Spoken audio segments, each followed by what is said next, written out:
若手 PM に過剰設計とバカにされて全削除された結果、そんな冗長な設計いらねえよで障害復旧できんの。これは俺が基幹システムのリプレイスプロジェクトで若手 PM に設計を全否定された時の話。俺は35歳のインフラエンジニア、中堅 SIR で10年以上インフラ設計を担当してきた。過去には大規模な障害対応も何度も経験してる。だからこそシステムの冗長性や障害対策にはかなりこだわりを持ってる。ベテランって感じだな。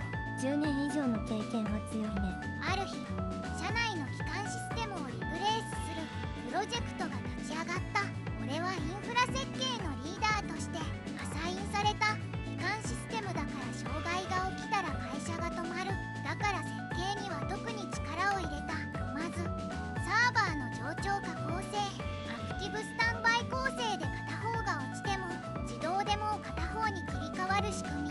次に詳細な監視システム、 CPU、 メモリ、ディスク、ネットワークの全てのメトリクスを秒単位でログに記録。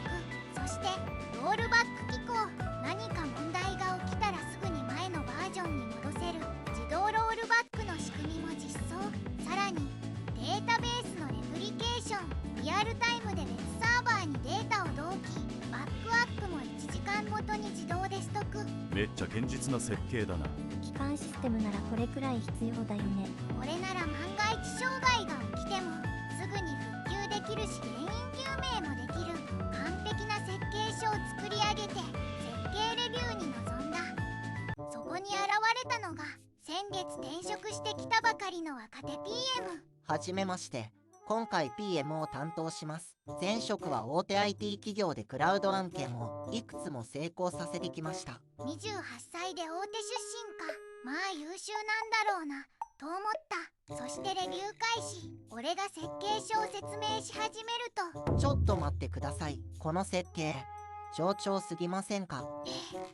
アクティブスタンバイ構成とか今時必要ですか？クラウドなら自動復旧するんで、こんな冗長な構成いらないですよ。いや、でも基幹システムなので万が一のために冗長化は必須かと。それにこの詳細な監視システム、秒単位でログ取るとか無駄じゃないですか？ストレージコストがかかりすぎます。いえ、障害時の原因究明には詳細なログが絶対に必要です。ロールバック機構も過剰設計ですね。自動ロールバックなんて実装したら開発コストがどれだけかかると思ってるんですか？いやいや、基幹システムなら当然だろ。この PM 大丈夫か？いえ、過去に障害が発生した時、ロールバック機構がなくて復旧に半日以上かかったことがあるんです。それって何年前の話ですか？5年前ですが。5年前の知識で設計するんですか？技術は日々進化してるんですよ。今のクラウド技術ならこんな古臭い設計は不要です。古臭いって？過去の経験を否定するのか？ PM さん、クラウドでも障害は起きます。それは使い方が悪いからですよ。僕の前職では一度も障害なんて起きませんでした。前職マウントきた。しかし障害の本質は変わりません。どんな技術でも想定外のことは起こるので。はあ、そういう保守的な考え方がプロジェクトのコストを膨らませるんですよ。 PM の言うことも一理あるな。部長まで。コスト削減は経営課題だからな。 PM の指摘通り設計を見直してくれ。おいおい。部長も若手 PM の味方かよ。結局設計の大幅な見直しを命じられた。冗長化構成は削除、監視ログは最低限のみ、ロールバック機構も完全に削除された。最悪だ。こんな設計で大丈夫なのか？俺は改めて PM に警告することにした。 PM さん、この簡略化された設計だと月末の給与計算処理のような高負荷時にシステムが耐えられない可能性があります。大丈夫ですよ。クラウドのオートスケーリング機能で自動的にリソースが増えるから問題ないです。しかし5年前の障害ではオートスケーリングが追いつかずにステムダウンした事例があるんです。だからそれ5年前でしょ。今のクラウド技術は当時と全然違いますから。それでも万が一のためにロールバック機構だけでも残すべきかと。もういいです。あなたは新しい技術についていけてない。時代遅れのエンジニアはプロジェクトの足を引っ張るだけです。ひでベテランエンジニアに対してその態度かよ。部長、このプロジェクトはもっと若手中心の体制にすべきだと思います。え、そうだな。一致。設計フェーズが終わったら別のプロジェクトに移動してもらうかもしれない。移動ですか？まだ決定じゃないな。 PM との相性もあるからな。左遷じゃねえか。イッチかわいそうすぎる。自宅に帰って今日の会議を振り返った。 PM の言うことも一理あるのかもしれない。でも俺の経験ではこの設計では絶対に問題が起きる。念のため証拠を残しておこう。まず元の設計書を保存。次に PM への警告メールを作成。月末の給与計算処理時に高負荷によるシステムダウンの可能性があります。ロールバック機構がないため復旧に長時間を要する恐れがあります。具体的なリスクをすべて書き出した。そして PM と部長にメール送信。証拠残すの大事。さすがベテラン。でも PM は無視しそう。証拠があれば後で役立つよ。翌日 PM から返信が来た。ご懸念の点、承知しました。しかし現行設計で問題ないと判断します。やっぱりな。聞く耳持たないタイプか。イッチさん、昨日のメール見ましたけど、不安を煽るようなこと書かないでください。不安を煽ってるわけじゃなくて実際のリスクを伝えてるだけです。リスクってそうやって過剰に心配するからコストばかりかかるんですよ。こいつ全然分かってね。経験者の忠告を無視するなよ。それでも一応記録として残させてください。これは私の技術者としての責任なので。はあ、好きにしてください。どうせ問題なんて起きませんから。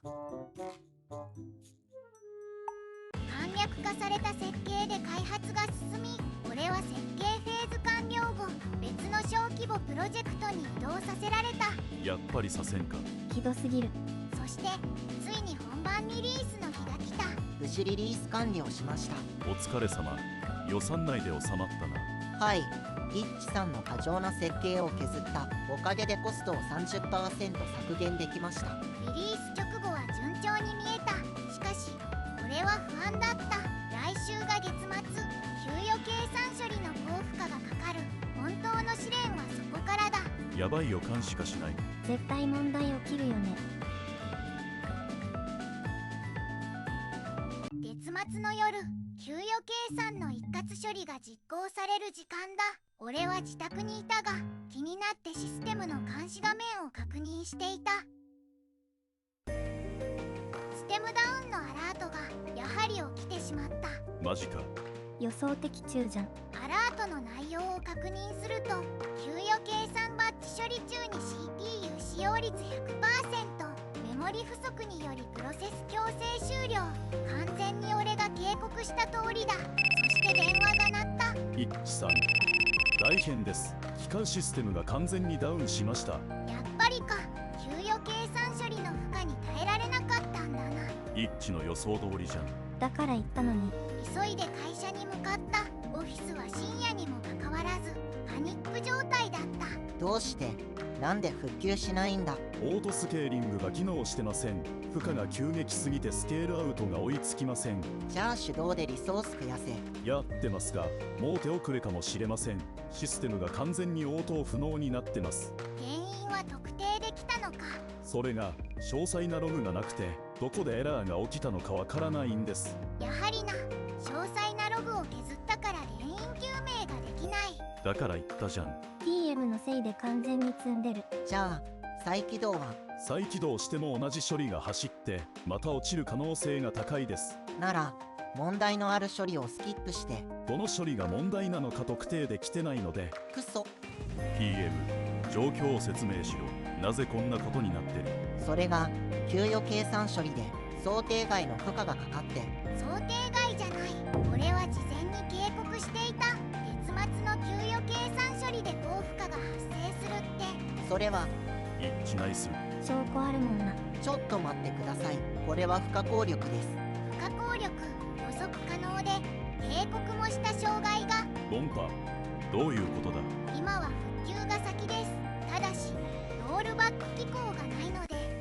で修正するしかない。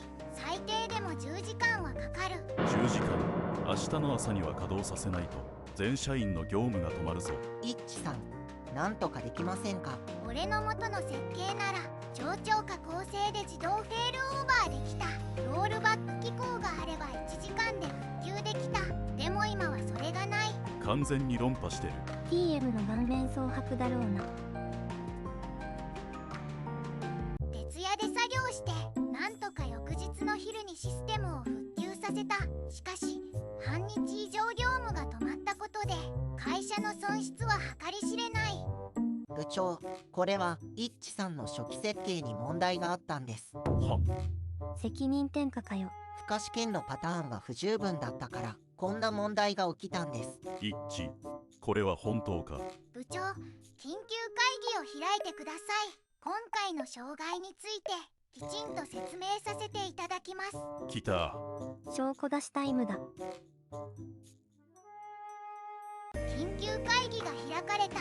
出席者は部長、PM、そして俺。では今回の障害について説明してもらおう。部長、これは明らかにイッチさんの設計不備が原因です。待ってください。まずこれが私の当初の設計書です。超超過構成、詳細な監視システム、そして自動ロールバック機構、すべてこの設計書に記載されています。ほう、かなり詳細な設計だな。しかし設計レビューで PM から過剰設計、コスト無駄と指摘され、大幅な簡略化を指示されました。これがその時の議事録です。 PM の発言がすべて記録されています。それは証拠来た。議事録は強い。さらに設計変更後、私は PM と部長に警告メールを送っています。月末の給与計算処理時に高負荷が発生し、システムダウンの可能性がある。ロールバック機構がないため復旧に時間がかかると明確に警告していました。本当だ。日付を見るとリリースの1ヶ月前に送られている。でもあれは過度な心配で。過度な心配ではありません。これが5年前に発生した障害の報告書です。全く同じパターンで障害が発生し、復旧に12時間を要した記録があります。そして今回も全く同じことが起きた。完璧な論破だ。証拠のフルコース。 PM、これはどういうことだ？一致は明確に警告していた。なぜそれを無視したんだ？それはコスト削減のために。コスト削減。今回の障害で会社が被った損失は削減したコストの何倍だと思ってるんだ。すみません。部長、もう一つあります。もし私の設計が採用されていたら、超超過構成により障害そのものが発生しなかった。仮に発生しても自動フェールオーバーで数分で復旧、最悪でもロールバックで1時間で復旧できた。しかし実際には12時間かかった。この差は全て PM の判断ミスです。わかった。 PM、君は今回のプロジェクトから外れてもらう。そんな。さらに降格と減給も検討する。経験者の警告を無視し会社に甚大な損害を与えた責任は重い。ざまあ因果応報だな。一致完全勝利。証拠残しといてよかったな。一致、申し訳なかった。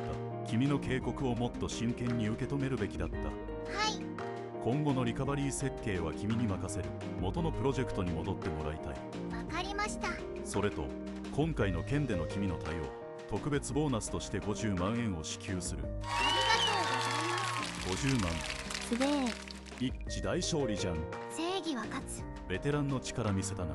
証拠残しといて正解だった。俺は元のプロジェクトに復帰し、元の設計をベースにシステムの再構築を行った。超超過構成、詳細監視、ロールバック機構、すべてを実装した完全版の設計だ。そして2ヶ月後の再リリース、月末の給与計算処理も問題なく完了。システムは完璧に動作している。やっぱり一致の設計が正しかった。ベテランの経験は伊達じゃない。一方、若手 PM は降格されて一般社員に戻され、給与も 30% カットされたらしい。そして半年後に退職していった。完全にざま。自業自得だな。こその経験から学んだことは、どんなに否定されても自分の技術と経験を信じること、そして必ず証拠を残すこと。命